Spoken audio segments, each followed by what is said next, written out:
کہ حضرت سیدنا ابو بکر صدیق رضی اللہ تعالیٰ عنہ، حضرت عثمان غنی رضی اللہ تعالیٰ عنہ، حضرت عمر رضی اللہ تعالیٰ عنہ، حضرت علی رضی اللہ تعالیٰ عنہ، یہ سارے حضرات خلفائے راشدین اپنا زیادہ تر وقت پیارے نبی صلی اللہ علیہ وسلم کی خدمت میں گزارتے، زیادہ تر وقت۔ ان بزرگوں کی تجارت وغیرہ کا تذکرہ بھی ملتا ہے، لیکن اس کے اوقات بھی باضابطہ بتائے گئے ہیں کہ غالباً 2.5-3 گھنٹے کا وقت ہوتا تھا۔ اس کے علاوہ باقی سارا وقت ان صحابہ کرام کا حضور پاک صلی اللہ علیہ وسلم کے دربار اقدس میں گزرتا ہے۔ اور حاضرین، حضرت ابوبکر صدیق رضی اللہ تعالی عنہ تو باضابطہ اپنی عمر کے غالباً 16 سال کی عمر سے حضور پاک صلی اللہ علیہ وسلم کے ساتھ رہے۔ یہ وہ صحابی ہیں حضرت ابوبکر رضی اللہ تعالیٰ عنہ کہ حضور کے اعلان نبوت سے پہلے بھی ساتھ رہے، اعلان نبوت کے بعد بھی ساتھ رہے، حضور کے وصال کے اور ان کی دنیا سے تشریف لے جانے کے بعد بھی ساتھ رہے، قیامت تک ساتھ ہیں۔ اور جب میدان محشر میں مزار انور سے اٹھیں گے تو حضور فرماتے ہیں کہ میں ابو بکر و عمر اپنے مزار سے ایسے اٹھیں گے، یہ کہہ کر سرکار نے ان کے ہاتھ بلند کر کے اٹھایا۔ ایک طرف حضرت صدیق اکبر، دوسری طرف حضرت فاروق اعظم تھے۔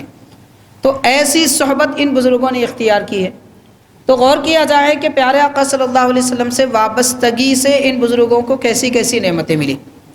حاضرین، نبی پاک صلی اللہ علیہ وسلم کی صحبت ان صحابہ کرام کو جب ملی تو پھر اس کی وجہ سے، صحبت بابرکت کی وجہ سے، سارے نبیوں کے امتیوں پر، ہر زمانے میں ہر نبی کی امت پر صحابہ کرام کو فضیلت ہے۔ یعنی نبی کے صحابہ آدم علیہ السلام کے صحابہ سے افضل، نوح علیہ السلام کے صحابہ سے افضل، ابراہیم علیہ السلام کے صحابہ سے افضل، موسیٰ علیہ السلام کے صحابہ سے افضل، عیسیٰ علیہ السلام کے صحابہ سے افضل، کل انبیاء کے صحابہ سے سب سے بہتر حضور کے صحابہ ہیں۔ کیوں؟ اس لیے کہ وہ حضور کے صحابہ ہیں۔ اور حاضرین، دوسری بات یہ ہے کہ جن کے دل میلے کچیلے ناپاک رہتے ہیں، اللہ تعالیٰ نے ان کو حضور کی صحبت نہیں دی۔ باضابطہ حدیث پاک میں آتا ہے، طبرانی کی حدیث شریف ہے، حضرت شیخ الاسلام بانی جامع رحمۃ اللہ علیہ نے نقل فرمایا کہ اللہ تبارک و تعالیٰ نے ساری انسانیت میں سب سے پاکیزہ دل جن کے پائے، سب سے پاکیزہ دل اللہ نے جن کے بنائے، ان کو حضور کی صحبت کے لیے منتخب فرمایا۔ تو سب سے پاک دل صحابہ کرام کے ہیں، اسی لیے اللہ نے سب سے پاک ذات کے ساتھ رہنے کے لیے انہیں موقع عطا فرمایا۔ حاضرین کرام، ویسی تفصیلات تو بہت ساری ہیں۔ صحابہ کرام حضور پاک صلی اللہ علیہ وسلم کی خدمت میں کیسے کیسے اپنی ضرورتیں پیش کرتے تھے۔ اگر دیکھا جائے تو اس وقت امت مسلمہ نبی پاک صلی اللہ علیہ وسلم سے جتنی دور ہے، کسی اور چیز سے دور نہیں ہے۔ آج ہماری مسلم قوم پیسوں کے قریب ہے، دولت کے قریب ہے، گھروں کے قریب ہے، گاڑی بنگلے کے قریب ہے، اور کاروبار کے قریب ہے، رشتہ داروں کے قریب ہے، دعوتوں کے قریب ہے، ہر چیز کے قریب ہے۔ اگر دور ہے تو حضور سے۔ آپ کہہ رہے ہوں گے ایسا کیسا دور ہے مول صاحب؟ کیسا نہیں ہے؟ آپ بولیے۔ کیا ہمارا اٹھنا بیٹھنا حضور کے جیسا ہے؟ کیا ہماری زندگی نبی پاک جیسی ہے؟ حضور پاک صلی اللہ علیہ وسلم جیسے طور طریقے سے اپنی پاک حیات اور زندگی گزاری، کیا ہم ویسی زندگی گزار رہے ہیں؟ نبی پاک صلی اللہ علیہ وسلم کتنے پابندی اور وقت کے ساتھ میں نماز ادا فرماتے، ہم کہاں نماز ادا کر رہے ہیں؟ پیارے آقا صلی اللہ علیہ وسلم رات میں کتنی دیر آرام فرماتے، نماز تہجد کو کس وقت جاگ جاتے، اور حضور پاک صلی اللہ علیہ وسلم غریبوں کی مدد کس طریقے سے فرماتے۔ کوئی ڈرا ہوا ہے تو اس کا ڈر خوف نکالتے، کوئی مصیبت میں مبتلا ہے تو اس کو مصیبت سے نجات دیتے۔ اس کے برخلاف میں آج اگر ہمارے اطراف و اکناف کے لوگ مصیبت میں پڑتے ہیں تو ہم اور مصیبت میں ڈالتے ہیں اور بدنامی کا سامان کرتے ہیں۔ کس اعتبار سے ہم حضور کے قریب ہیں؟ کیا اس اعتبار سے ہم اللہ کے نبی کے قریب ہیں کہ حضور نے جیسی نماز پڑھی ہم ویسی نماز پڑھ رہے ہیں؟ کیا اس اعتبار سے ہم پیارے آقا کے قریب ہیں کہ پیارے آقا کے اخلاق جیسے بلند ہیں، ہم نے ان اخلاق کا کوئی حصہ اپنی زندگی میں داخل کیا ہے؟ کیا حضور کا جیسا چہرہ مبارک ہم نے ویسا چہرہ بنانے کی کوشش کی ہے؟ حضور کا جیسا لباس مبارک کہاں آج ہماری قوم ویسا لباس پہنتی ہے؟ آدھے برہنہ لوگ نکل جاتے ہیں، ایسا لباس پہن کے نکلتے ہیں کہ آدھے برہنہ ہیں۔ جانور پورے برہنہ ہیں، یہ انسان آدھے برہنہ ہے۔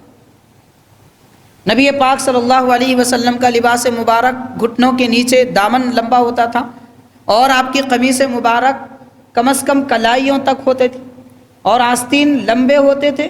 افسوس کی بات یہ کہنا پڑتا ہے کہ لوگوں کے کپڑے سی کے ٹیلروں کو اتنی عادت ہو چکی ہے، مولوی صاحب بھی کپڑے سلاتے ہیں تو تنگ آستین سی رہے۔ یہ افسوس کی بات ہے، یہ کہنا پڑ رہا ہے۔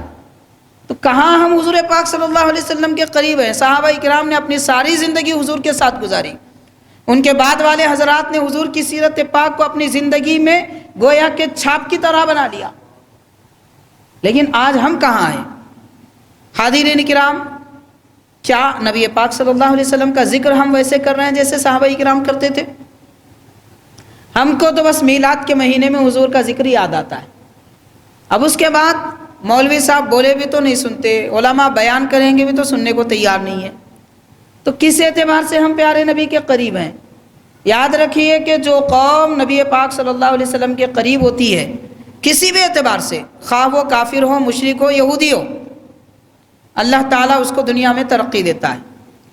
مسلمان قوم اگر اللہ کے نبی کے قریب ہو جائے تو رب تعالیٰ اسے دنیا میں بھی ترقی دیتا ہے، آخرت میں بھی نجات عطا فرماتا ہے، ترقی دیتا ہے۔